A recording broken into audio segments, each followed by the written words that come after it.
X8X. Hashtag obsesi, izin bosku. Bagusan Civic Perio atau Civic Genio dan bagaimana dengan Matic-nya? Waduh. Lebih rekomen mana dari segi perawatan, spare part dan yang lain-lain? Cuma pemakaian menunggu 1 minggu anggap aja. Oh, pemakaian 1 minggu 2 sampai 3 kali. 1 minggu. 1 minggu. Expander Cross. Expander atau Expander Cross. Apakah CVT tersebut kuat dan tidak ringkih seperti CVT Honda?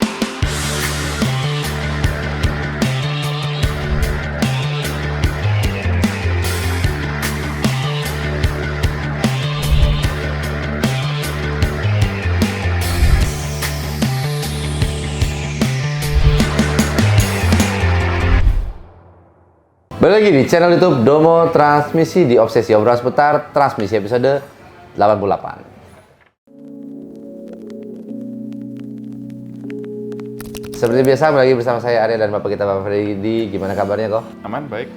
Lu gimana? Super. Di bulan Februari bengkel seperti apa kok kondisinya? Lumayan lah ya kok ya? Lumayan. Kemarin di bulan Januari tuh HRV yang kasus coolernya jebol udah mulai agak sering ya kok ya? Nah kebetulan ini per tanggal kemarin tuh tanggal 13 kok itu ada satu mobil Wuling Almas 2022. Wuling lagi. Yang 2022 tuh kan berarti RS ya kok sebutannya? Almas RS atau apa? Tapi ada deh kayaknya nggak RS. Soalnya Iya. ada peleknya beda ya. Soalnya ada tulisan RS-nya gitu, ngikutin Honda nih. Nah mobil itu udah lihat kok kilometernya berapa? Belum. Itu kilometernya baru di 68.000. Nah jadi buat teman-teman yang nanti mau lihat. Gimana Matic-nya kenapa? Matic-nya kalau jalan berat, jadi dia udah selip terus Matic-nya. Nah jadi buat teman-teman yang penasaran sama progres Wuling Almas nanti bisa lihat di YouTube-nya Domo Transmisi ya untuk proses overhaul-nya. Nanti kita upload. Di-upload juga itu. Nah itu kisi-kisi lah mobil Wuling itu penyakit Matic-nya kayak gimana. Paling itu guys info dari kita dan gue ingin membacakan langsung pemenang obsesi dari episode 75. Nah langsung aja kita masuk ke pemenangnya pertama dari EDT Agung KSM hashtag obsesi. Halo Ko Freddy dan Mas Arya, semoga sehat selalu. Mau tanya untuk pasang cooler Matic di AT apakah perlu untuk menambah kuantiti oli Matic-nya? Karena sepemahaman saya jika ada oli yang lewat di cooler tersebut akan mengurangi oli yang di penampung oli Matic-nya. Koreksi jika salah. Untuk filter Matic filter oli Matic apakah ada? Karena saya keberes infonya tidak ada filter untuk Matic. Jika ada pergantian filter oli Matic-nya apakah mudah? Terima kasih. Suzuki S-Cross 2019 KM 50.000. Ini mobil bagus sih sebenarnya, cuma memang karter Matic-nya ada di depan ya. Jadi mau gantinya nggak bisa itu. Langsung lanjut ya ke pemenang yang kedua, ada dari Michael Jordan MG 892 hashtag obsesi. Numpang tanya Kang Arya dan Ko Freddy, Koko selalu menyarankan untuk ganti oli Matic terkhusus CVT. Itu diganti setiap 20.000 km. Kebetulan saya ada Expander Cross CVT tahun 2022. Odometer baru 5.000-an km. Kebetulan saya hari-hari pakai mobil yang lain. Nah itu bagusnya tetap nunggu 20.000 km atau maksimal berapa tahun oli CVT yang harus diganti. Thank you Ko, sukses terus untuk Domo Transmisi. Nah jadi untuk dua orang pemilik akun tersebut boleh langsung menghubungin admin ya buat di verifikasi akun sama nanti diminta alamatnya buat nanti kita kirim merchandise-nya. Oke? Kita langsung masuk aja ke pertanyaan obsesi yang pertama dari Ala Kreasi. Hashtag obsesi. Ko Freddy dan Kang Arya, mau tanya dong, jika membeli mobil Matic bekas dan kondisi Matic-nya masih bagus, lalu ganti oli dan filter Matic, perlukah kita lakukan Matic Jet Clean dan setiap berapa km atau tahun jika km belum tercapai untuk melakukan Matic Jet Clean? Oke. Matic Jet Clean itu apa sih?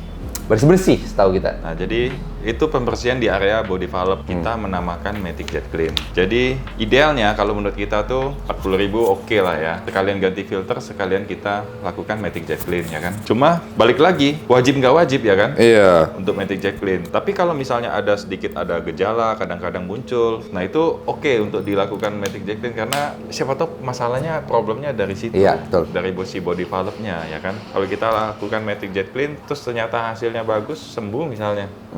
Berarti oke lah. Nggak sampai parah berarti Matic-nya kan, dan nggak harus lari ke overhaul misalnya. Iya. Nah gitu. Jadi kita ini anggap aja preventif lah ya. Bisa juga untuk perawatan, bisa juga untuk pencegahan. Oke, sedikit problem yang memang kalau kita rasa ini dari body valve itu ada chance untuk sembuh di situ. Tapi jamin pasti sembuh nggak? Ya nggak belum tentu. Iya belum tentu. Karena kompleks masalahnya. Bisa jadi memang kalau sudah ada problem di daleman ya nggak akan mungkin dibersihin sembuh gitu. Tapi nggak ada salahnya kalau kita coba ya kan.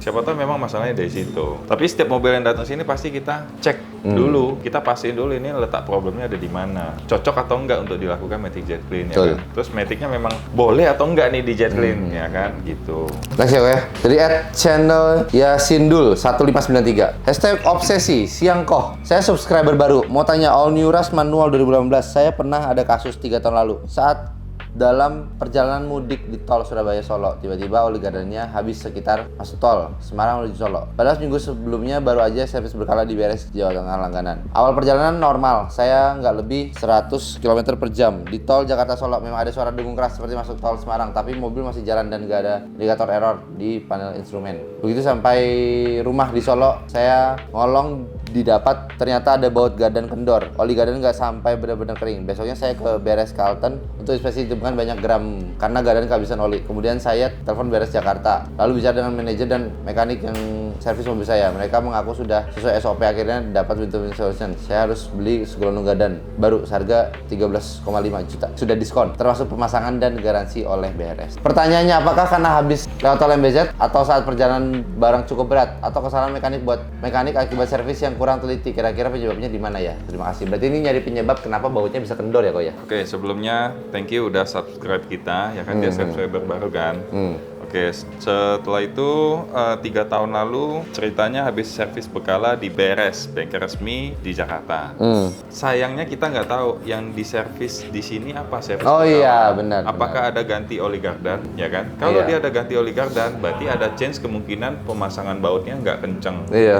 Mungkin cuma tutup pakai tangan atau gimana kan kita nggak tahu ya. Bisa jadi akibat nggak kenceng itulah makanya oli gardannya keluar. Netes tapi Nyembur. pelan-pelan, ya kan? Karena begitu dia lihat ternyata bautnya kan kendor, berarti kan nggak lepas kan. Cuma kan kendor, berarti kan yang nggak sampai kenceng. Maksimal ya? Ya, makanya olinya kan banyak yang keluar kan, sisa olinya sedikit. Pasti kalau gardan udah kekurangan oli, Bunyi. pasti bunyi karena banyak material yang gesekan tanpa ada pelumas. Otomatis pasti komponen gardan banyak yang rusak. Nah, pasti disaranin ganti. Iya. Karena susah mencari komponen dalamnya. Biasanya ganti satu esi. Iya sih, lebih murah juga ya. Iya. Lebih murah juga. Atau pakai copotan. Iya, opsi paling murahnya lagi. Cuma copotan juga Nggak ada yang tahu historinya kali. kalau nggak tes pasang, nggak tes jalan juga nggak tahu bagus apa iya. enggak, ya kan? Bener-bener, kalau cepetan nggak tahu historikalnya gimana. Nah itu.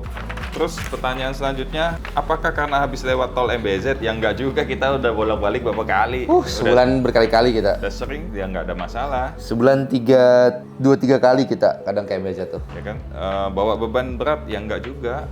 Bukan karena itu, biasanya sih. Ini bukan ngomporin ya. Iya. Tapi karena ada faktor mungkin pasang bautnya nggak teliti, itu aja. Kalau memang historinya habis baut ganti kenceng. oli ya? Iya, kalau baut kenceng, logikanya nggak akan mungkin. Iya. Ada begitu banyak mobil yang lewat MBZ. Iya. Masa Iya kan? banyak yang olinya kebuang semua? Betul kan logikanya? Iya. Nah, jadi belum tentu karena lewat MBZ jadi begitu. Bener. Heeh. Oke, next. Dari @Jupiter MX. Jupiter MX anjir. X8X.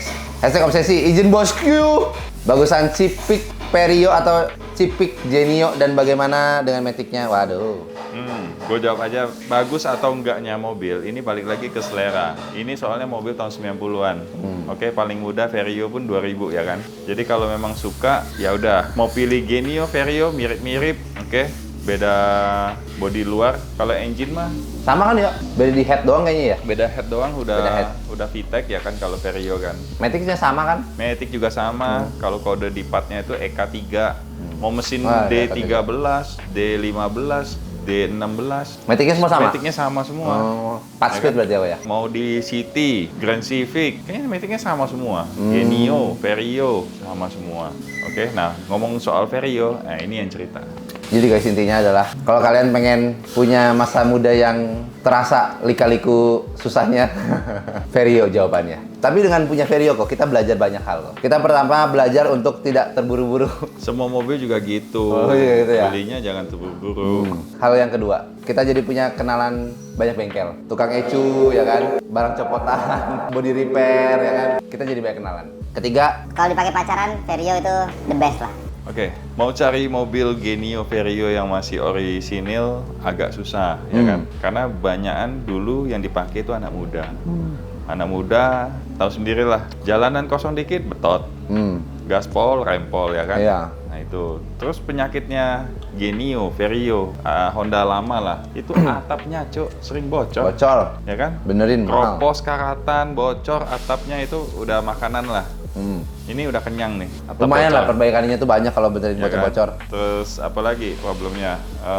Kalau Matic rasanya halus nggak? Iya, kerasa konvensionalnya kerasa lah. Kerasa banget kan? Kerasa konvensionalnya. Hampir mirip ya Avanza lah. Avanza. Oke, next ya, ya. Dari Ahmad Adhalah V8Q. Esok obsesi izin bertanya, apakah CVT Mitsubishi Destinator sama persis dengan CVT Expander atau Expander Cross? Apakah CVT tersebut kuat dan tidak ringkih seperti CVT Honda? Terima kasih, sukses terus Domo Transmisi. Destinator berarti yang baru ya? Iya, tapi gue nggak tahu loh Matic-nya sama apa nggak. Tapi yang pasti dia CVT, cuma gue belum pernah lihat. Matic-nya seperti apa ya? Iya, Matic-nya sama atau enggak, gue Iya. nggak tahu. Oke, jadi nggak tahu Matic-nya sama apa enggak. Karena memang belum pernah lihat Fisiknya kayak gimana? fisik gearbox-nya gitu.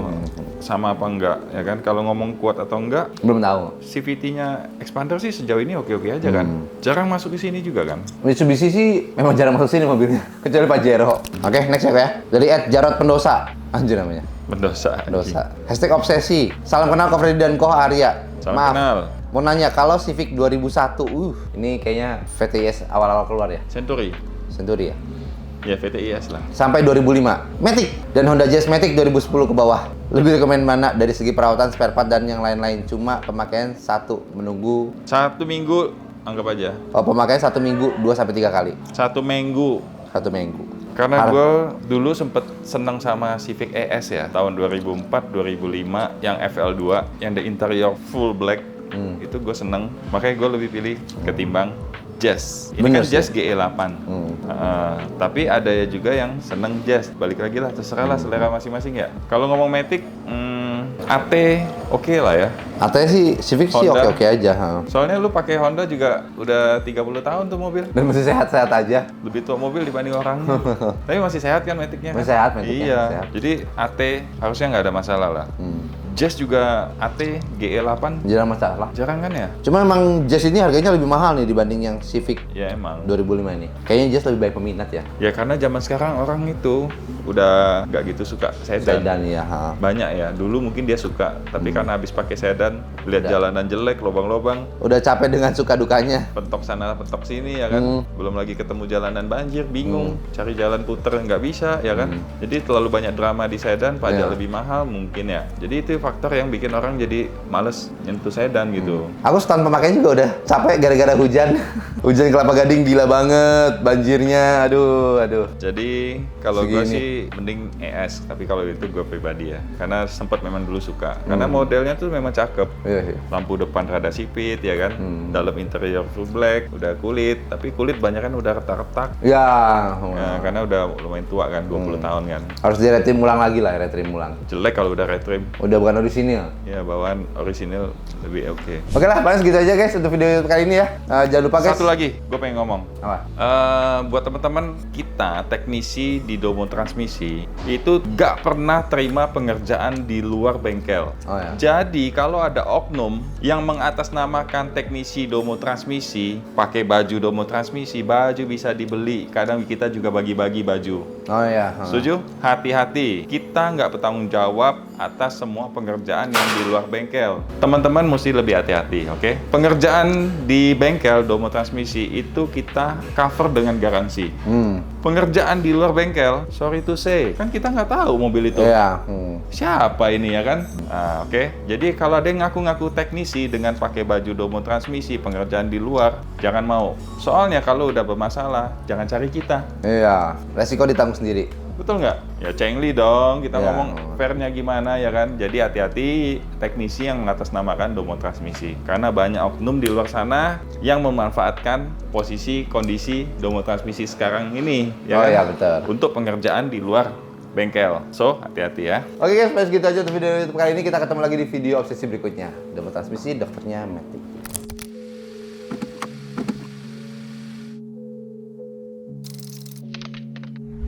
Domo Transmisi, dokternya Matic.